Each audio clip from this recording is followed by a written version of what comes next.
Isaías 46, 9 al 10 dice: Acordaos de las cosas pasadas desde los tiempos antiguos, porque yo soy Dios y no hay otro Dios y nada hay semejante a mí, que anuncio lo por venir desde el principio y desde la antigüedad lo que aún no era hecho. Que digo, mi consejo permanecerá y haré todo lo que quiero, porque Dios es la máxima autoridad. Isaías profetizó por allá del año 740 en el reino de Judá durante los reinados de Usías, Jotán, Acaz, Ezequías y Manasés. Le anunció al pueblo de Israel la llegada del Mesías que los salvaría y que les daría paz y justicia para siempre, mientras que a los monarcas les advirtió del peligro que corría su pueblo si seguían dando culto a dioses falsos. La destrucción del templo de Jerusalén era un riesgo y de Israel mismo. Pero también el profeta, dirigido por Dios en sus escritos, tiene latente la promesa de restauración para el pueblo de Dios. Su ministerio se caracterizó por su estilo poético y su mensaje de advertencia y esperanza para el pueblo de Israel. Isaías, como profeta, se opuso a las alianzas con potencias extranjeras, animando a confiar solamente en Jehová. Isaías profetizó por más de 40 años y su ministerio abarcó el reinado de Usías, Jotán, Acaz, Ezequías y Manasés, reyes de Judá, los más sobresalientes, que permite comprobar la soberanía de Dios durante ese tiempo. Lo vemos enseguida. Usías, su reinado fue próspero y lo encontramos en segundo de Crónicas 26. De 16 años era Usías cuando comenzó a reinar y 52 años reinó en Jerusalén. El nombre de su madre fue Jecolías de Jerusalén e hizo lo recto ante los ojos de Jehová conforme a todas las cosas que había hecho Amasías su padre. Y persistió en buscar a Dios en días de Zacarías, entendido en visiones de Dios, y en esos días que buscó a Jehová, él le prosperó. Pero al final de su reinado sucedió lo inevitable, mas cuando ya era fuerte, dice el versículo 16, su corazón se enalteció para su ruina, porque se rebeló contra Jehová su Dios, entrando en el templo de Jehová para quemar incienso en el altar del incienso, y entró tras él el sacerdote Azarías, y con él 80 sacerdotes de Jehová, varones valientes, y se pusieron contra el rey Usías y le dijeron: no te corresponde a ti, oh Usías, el quemar incienso a Jehová, sino a los sacerdotes de Aarón, que son consagrados para quemarlo. Sal del santuario, porque has prevaricado, y no te será para gloria delante de Jehová Dios. Entonces Usías, teniendo en la mano un incensario para ofrecer incienso, se llenó de ira, y en su ira contra los sacerdotes, la lepra le brotó en la frente delante de los sacerdotes en la casa de Jehová junto al altar del incienso. Así el rey Usías fue leproso hasta el día de su muerte, y habitó leproso en una casa apartada, por lo cual fue excluido de la casa de Jehová. Y Jotam, su hijo, tuvo cargo de la casa real, gobernando al pueblo de la tierra.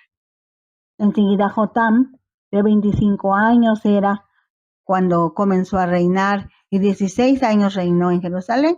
Hizo lo recto ante los ojos de Jehová, conforme había hecho Usías su padre, salvo que no entra en el santuario de Jehová, pero el pueblo continuaba corrompiéndose. También tuvo él guerra con el rey de los hijos de Amón, a los cuales venció, y le dieron los hijos de Amón en aquel año 100 talentos de plata, 10,000 coros de trigo y 10,000 de cebada. Esto le dieron los hijos de Amón, y lo mismo en el segundo año y en el tercero. Así que Jotam se hizo fuerte porque preparó sus caminos delante de Jehová Dios. Durante ese reinado, Asiria se perfiló como una potencia internacional bajo Tiglat-Pileser. Enseguida Acaz, su reinado fue turbulento, caracterizado por la falta de fe y el inicio de la dependencia de Asiria. Según segundo de Crónicas 28, encontramos que Israel, el reino del norte, y Siria formaron una alianza para combatir la amenaza asiria. Invitaron a Acaz, pero no aceptó la alianza con Judá, Así que inició la guerra entre el reino del norte, Israel, y el reino del sur, Judá. Judá, cuyo rey era Acaz, buscó alianza con Asiria, quien aceptó y saqueó Gaza, ciudad del reino del norte. Israel también llevó en cautiverio a toda Galilea y Galat. Finalmente capturó la capital, Damasco, pero también se degradó la adoración a Jehová cuando Acaz metió un altar pagano en el templo de Salomón. Anduvo en los caminos de los reyes de Israel y además hizo imágenes fundidas a los Baales. Quemó también incienso en el valle de los hijos de Himnón e hizo pasar a sus hijos por fuego, conforme a las abominaciones de las naciones que Jehová había arrojado de la presencia de los hijos de Israel. Sacrificó en lugares altos, por lo cual Jehová su Dios lo entregó en manos del rey de los sirios, los cuales lo derrotaron y le tomaron un gran número de prisioneros que llevaron a Damasco. Fue también entregado en manos del rey de Israel, el cual lo abatió con gran mortandad. Así que en un momento determinado mataron a muchos hombres porque habían dejado a Jehová, el Dios de sus padres. Viene Ezequías por el año 715. Cuando inició su reinado era urgente una reforma que emprendió de inmediato, sobre todo en adoración a Jehová. Asiria lo sometió mediante un tributo muy alto. En el 701, los asirios conquistaron Samaria, capital del reino del norte. Para ese momento Ezequías era rey del reino del sur, llamado Judá. Los habitantes de Israel fueron llevados a Nínive y así desapareció el reino del norte. Ezequías se enfermó gravemente, pero Dios en su gracia extendió su vida 15 años. Lo registra Isaías 38. Para ese momento histórico, Babilonia estaba surgiendo como potencia mundial, cuyo rey le envió felicitaciones por su recuperación, buscando una alianza con Judá en contra de Asiria. Asiria se debilitó por contiendas internas, así que Ezequías decidió no pagar el tributo. Entonces Sennacherib, rey de Asiria, invadió la zona costera de Judá en una expedición hacia Egipto, queriendo sitiar al mismo tiempo a Laquis, ciudad filistea, y a Jerusalén, capital de Judá, pero esa expedición fracasó. En un segundo intento envió mensajeros a Jerusalén pidiendo que se rindieran inmediatamente. Entonces se enfrentó la amenaza de Sennacherib, rey de Asiria. Pues Ezequías, el rey, e Isaías, el profeta, tuvieron una relación cercana. Hicieron equipo en la dependencia de Dios, logrando con la ayuda de Dios evitar el cautiverio y el exilio de Judá a manos de Asiria. El ejército de Sennacherib cayó presa de un desastre repentino porque el ángel de Jehová mató en una noche a 185,000 hombres del ejército asirio que estaba acampado afuera de Jerusalén, por lo que Sennacherib, rey de Asiria, regresó a Nínive y nunca más volvió a amenazar a Judá, porque mientras adoraba en el templo de Nisroch, su dios, sus hijos Adramelech y Sarecer le mataron a espada.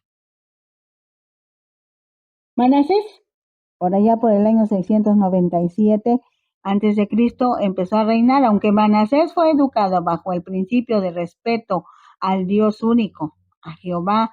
Desde su ascensión al trono, el joven rey fue influenciado por sus consejeros y por las potencias extranjeras de la época. Durante el reinado de Manasés, quien practicó la crueldad y aprobó la idolatría de varios dioses, ordenó el martirio de Isaías, el profeta, cuyo cuerpo fue cortado en dos y puesto dentro de un tronco de árbol seco.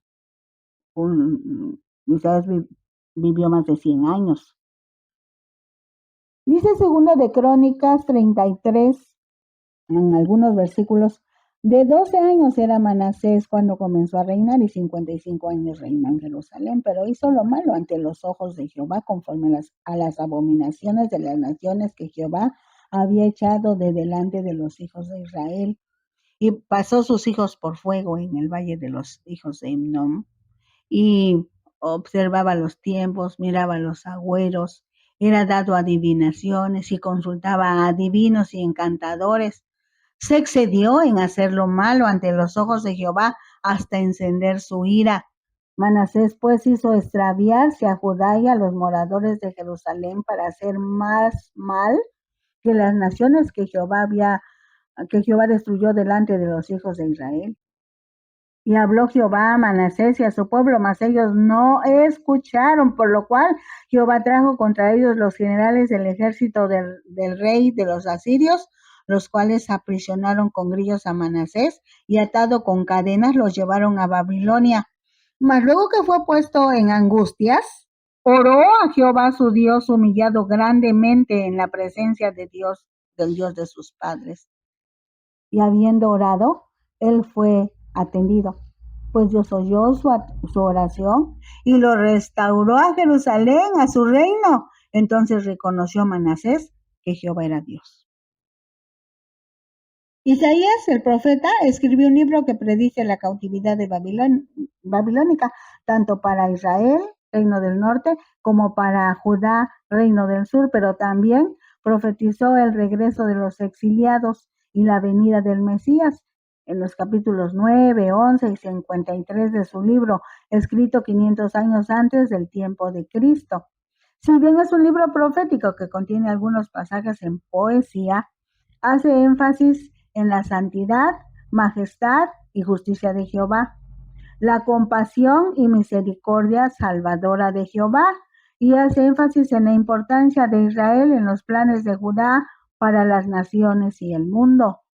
Isaías confrontó la hipocresía de su propia nación, desafiándolos a cambiar sus caminos, regresar a Dios y amarlo con todo su corazón. Este libro contiene testimonios de la fidelidad de Dios a sus promesas y una visión maravillosa de su salvación que alcanza a todos los habitantes de la tierra. Isaías describe el carácter de Dios, obrando tanto en juicio como en misericordia, en tiempos de disciplina y de gracia, en momentos de justicia y perdón, en exilio y salvación. Solo Dios puede hacer esas combinaciones. Por eso dice que no hay otro como Él. Dice el capítulo 46 que los ídolos son inútiles. Se refiere a los dioses babilónicos, Bel y Nebo, cuya impotencia se contrasta con la grandeza de Dios que sostiene a su pueblo por su fidelidad y soberanía. Isaías 46, 1 y 2 dice, se postró Bel, se abatió Nebos, sus imágenes fueron puestas sobre bestias, sobre animales de carga. Esas cosas que vosotros solíais llevar son alzadas cual carga sobre las bestias cansadas. Se inclinan juntos, no pudieron librar la carga, sino que ellos mismos fueron llevados cautivos. El versículo número 2 dice que esas deidades parece que estaban relacionadas con los adivinos. Su procesión buscaba la bendición de buenos tiempos y prosperidad en el nuevo año, pero lo que demuestra Isaías es que su futuro estaba escrito. Estos ídolos caerían junto con los que le adoraban. Dice en los versículos 3 y 4, oídme, oh casa de Jacob, y todo el resto de la casa de Israel, los que sois traídos por mí desde el vientre, los que sois llevados desde la matriz y hasta la vejez yo mismo, y hasta las canas os soportaré yo. Yo hice, yo llevaré, yo soportaré y guardaré. Estos versículos contrastan lo relacionado con los dioses Bel y Nebo, pues no se pueden mover, necesitan ser cargados por sus adoradores, pesan mucho, no pueden proteger, no pueden salvar, al contrario, también serán llevados en cautiverio junto con sus adoradores, pero Jehová lleva a su pueblo. Dios lleva a su pueblo en seguridad, aún desde el vientre hasta la vejez. Jehová tiene vida en sí mismo, por eso puede dar vida desde el vientre, cuidando desde antes de nacer y sucesivamente por todas y cada una de las etapas en la vida humana hasta la vejez. En ese caminar habrá diferentes situaciones que se irán presentando. De ahí la importancia de las palabras yo hice, yo te diseñé, yo te formé en el vientre de tu madre. Yo llevaré por la vida, irás pasando en diferentes edades. Y como te doy la libertad de decidir, vas a cometer errores y yo te voy a soportar, te voy a sobrellevar y te guardaré siempre. ¿A quién me asemejáis? Y me igualáis y me comparáis para que seamos semejantes. La pregunta de comparación es un llamado a reflexionar sobre la naturaleza de Dios y la inutilidad de confiar en ídolos.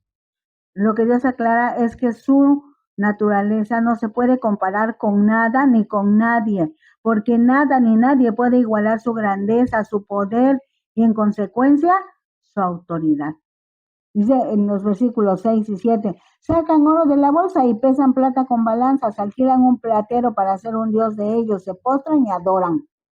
Es una descripción de cómo algunos que adoran ídolos hechos por hombres, utilizando oro, plata, otros materiales, se postran y los adoran en lugar de seguir a Dios.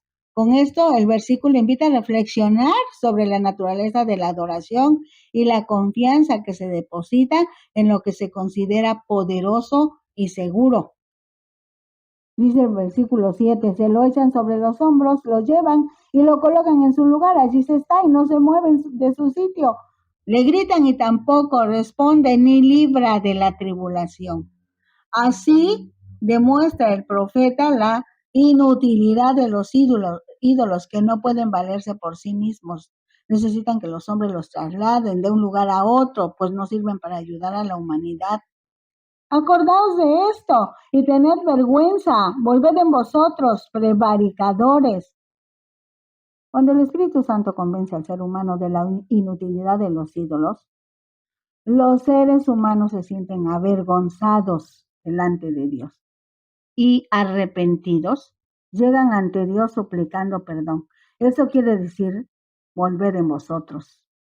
Prevaricador es aquel que, conociendo la ley y la voluntad de Dios, decide desobedecerla, rebelándose o traicionarla voluntariamente. Y es lo mismo que ser infieles espiritualmente hablando, actuando con hipocresía o corrupción al apartarse de los principios divinos.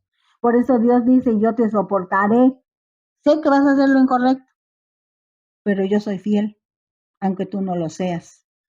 Entonces, este versículo ayuda a que el pueblo de Dios reflexione sobre la soberanía y la fidelidad de Dios. Es otra forma de decirles, no es la primera vez que les corrijo porque ustedes se apartan de mí y siguiendo el ejemplo de los que no conocen a Dios, también fabrican con sus manos sus propios ídolos, porque no son dioses. Y conociendo a Dios, adoran a lo que saben perfectamente que no es Dios. Los versículos 9 y 10, acordaos de las cosas pasadas desde los tiempos antiguos, porque yo soy Dios y no hay otro Dios y nada hay semejante a mí. Dice otra versión, recuerden todo lo que ha pasado desde tiempos antiguos. Yo soy Dios y no hay nadie igual a mí. Dios los llama a recordar el pasado para encontrar sentido en el presente y esperanza en el futuro. Porque ellos, los humanos, estamos sujetos al tiempo cronos. De esa manera podrán fijar en sus mentes las obras de Dios, su carácter, pues Él es Dios y no hay nadie como Él. ¿Qué ha pasado? ¿Qué ha pasado? Israel, el pueblo de Dios, ha transmitido de generación en generación las grandes maravillas que Dios les ha permitido ver, como en la manera en que llamó a Abraham, el padre de la fe, cuando dice que Abraham le creyó a Dios y le fue contado por justicia u obediencia. Cuando Moisés fue llamado por Dios para librar a su pueblo del yugo egipcio y cómo lo sacó con mano poderosa. Recuerdan las plagas de Egipto, el cruce del Mar Rojo, el maná en el desierto, la nube que los guiaba, el tabernáculo y la presencia de Dios, la conquista de Jericó, las victorias de David y muchos acontecimientos que comprueban la existencia, el poder, la soberanía y la fidelidad de Dios. Para ese momento histórico, los israelitas recordaban lo que había sucedido en un pasado cercano, muy cercano, cuando Dios permitió la muerte de 185,000 hombres del ejército asirio que acampaba en la entrada de Jerusalén para conquistarla, pero que tuvieron que regresar avergonzados, sobre todo porque el rey de Asiria se había burlado del Dios de Israel y Dios peleó por su pueblo, según se mencionó en los párrafos anteriores. El profeta, guiado por Dios, convence a Israel en primer lugar y a toda la humanidad en general que los dioses fabricados por los hombres realmente no son dioses. Y si no son dioses, al ocupar el lugar que a Dios le corresponde, se convierten en ídolos. Una forma muy atinada para desterrar la idolatría es conocer quién es Dios, porque al creer en Dios fácilmente podrán distinguir quién o quiénes no son Dios. Yo soy es el nombre de Dios que demuestra su existencia en sí mismo. Nadie lo formó, Él existe. Este nombre siempre se expresa en presente, en cualquier momento cronos, en cualquier momento medido por el hombre. Al decir yo soy, se hablará en presente. ¿Qué soy? Soy Dios, el Espíritu eterno, el creador de todo lo que existe en el cielo y en la tierra.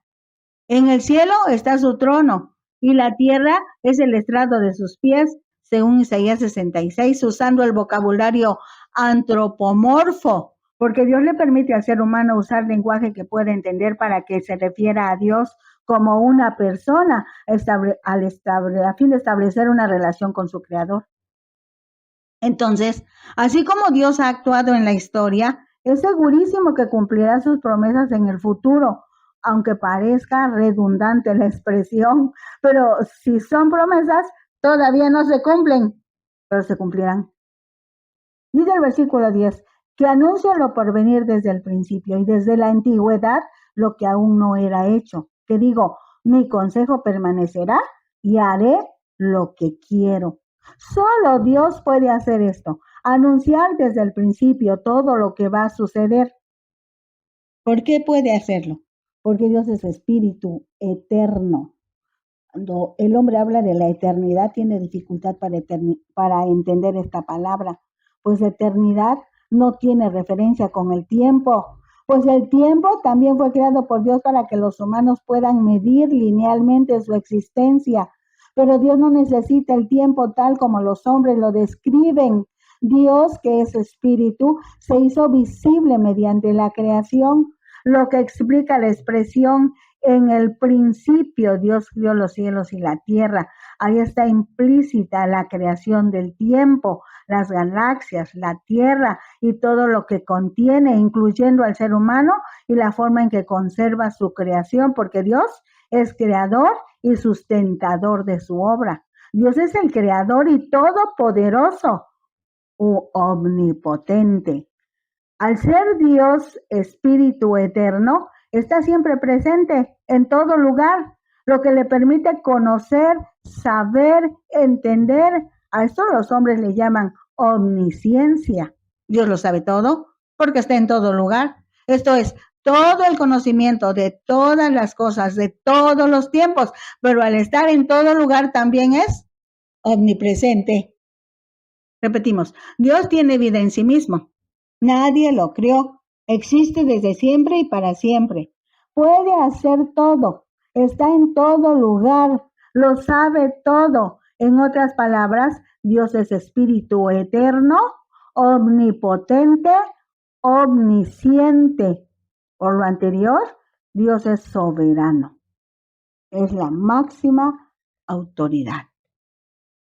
Mi consejo permanecerá y haré todo lo que quiero.